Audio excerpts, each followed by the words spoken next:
How to purchase tokens in Honor of Kings. In this video, I'm going to show you how you can buy different tokens inside the game. First of all, open the application. So this interface will pop up in my homepage. Now on the top, we can see this token icon. So this is the place where it indicates how much token that I have. Now simply tap on this plus icon. So here I'm in my shop section. Here you can see different rates for different tokens that are available.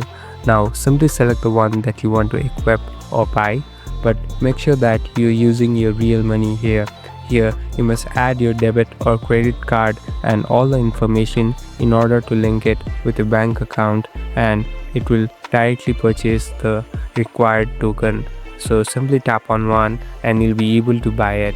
Thank you for watching this video. I hope this video will help you.